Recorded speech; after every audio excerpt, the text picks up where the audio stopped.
지난 5일 자정 무렵 119 차량과 경찰차가 잇따라 나타납니다. 광주광역시 한 대로변에서 귀가 중이던 여고생이 괴한이 휘두른 흉기에 의해 사망하는 사건이 발생했습니다. 이곳은 바로 사건 현장이자 추모의 현장입니다. 여고생을 기리는 시민들의 추모의 발길이 이어지고 있습니다.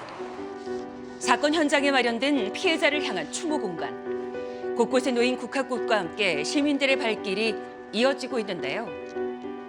시민들이 남긴 글귀에는 평범한 일상을 지켜주지 못한 미안함과 무거운 자책이 담겨 있습니다. 저희는 현재 지금 이 광주 지역에서 소방관으로 활동하고 있는데 그러세요? 약간 지켜주지 못해서 좀 미안한 마음뿐밖에 없어요. 좀 많이 좀 가슴 아픈 것 같습니다. 아직 꿈도 펼치지 못했는데 걱정이 보내주죠. 시민들의 발길이 머물다 가는 추모 공간 한켠에 있는 천막. 그 안에는 자식을 먼저 보낸 부모가 차마 현장을 떠나지 못한 채 그 자리를 지키고 있었습니다. 여전히 그날의 시간에 머물러 있다는데요. 현장에 천막 치고 계시는군요. 그렇습니다. 하고 난 그 시간까지 거의 저희가 나와 있거든요. 그 시간까지 여기 자리를 지키시는 거예요? 거의 그러고 있어요. 왜요? 그냥 마음 편하지 않아요. 너무 무섭고 외로웠을 것 같아서 그래도 같이 좀 얼마나 아팠을까. 차마 감지 못한 아이의 눈을 떠올리며 어머니는 오늘도 현장을 떠나지 못합니다. 찢어지는 마음으로 믿었어요. 아이는 누구보다 살갑고 다정했던 딸이었는데요. 친구 이상의 딸인데 네, 아빠하고도 친구처럼 지냈어요. 표현을 진짜 잘하는 거예요. 아빠 생일날 기억을 또 못해줘가지고 너무 미안했나 봐요. 고맙다던 딸의 문자는 흔적이 됐고 사람을 구하려던 꿈은 멈췄습니다. 중학교 때부터 아빠 나는 이거를 하고 싶어 했었어요.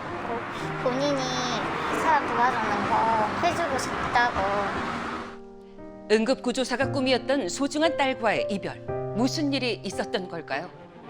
사건 현장은 주변에 학교와 아파트가 있는 곳이었는데요. 여학생이 귀가하던 중 괴한이 흉기를 휘둘렀고 비명소리를 듣고 여학생을 돕기 위해 달려온 남학생에게도 흉기를 휘둘렀습니다. 결국 이 사건으로 여학생이 심정지 상태로 병원에 이송됐지만 끝내 사망했고 남학생도 손등과 목 부위에 중상을 입은 채 긴급 봉합수술을 받고 현재 치료 중입니다. 피해자는 범행 직후 도주했고 범행 11시간 만에 주거지 인근에서 검거됐는데요. 피해자는 20대 남성인 장 씨. 왜 여고생을 노린 걸까요? 뭐가 죄송해요?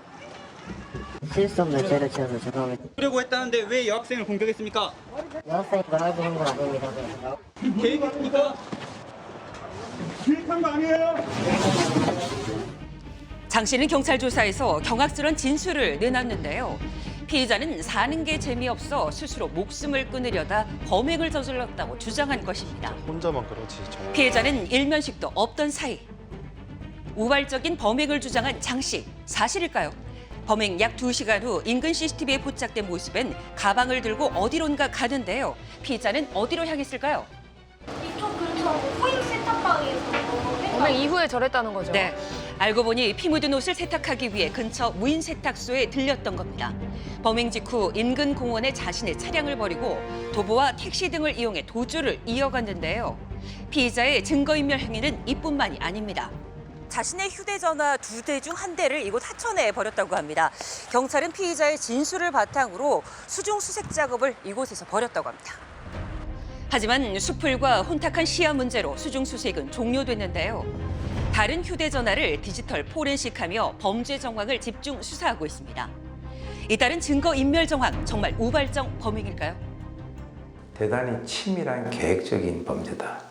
범행이 발생되기 이틀 전에 이미 흉기를 가지고 야간에 배회를 했다든지 그 자기 몸에 묻었던 그 혈흔이 있는 그 옷의 자국을 지우기 위해서 무인 세탁소를 이용을 했다든가 하는 이런 여러 가지 것들을 보게 된다면 여기에서 우발적이라고 하는 그런 면을 전혀 발견할 수가 없다는 거죠.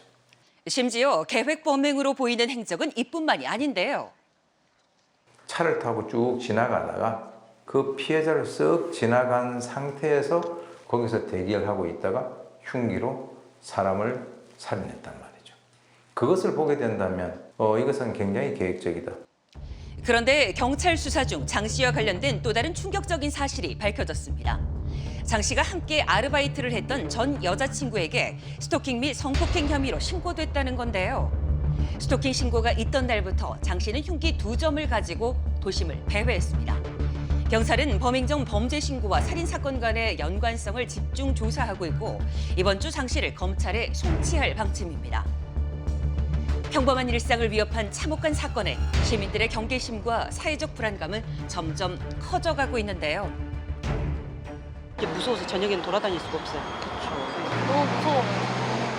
뭔가 너무 집하고 가까우니까 네네. 제가 피해자가 될 수 있다는 생각이 바로 옆에 아파트도 있는데 네, 경찰은 사건의 중대한 피해와 수단의 잔인성, 국민의 알 권리 등을 고려해 장 씨의 신상 공개를 결정했지만 피의자의 반대로 닷새간 유예돼 내일 공개될 예정입니다. 화나죠. 공개해야죠. 그건 당연히 공개해야죠. 끔찍하고 화나죠. 그게 무슨 그런 사건 무섭잖아요.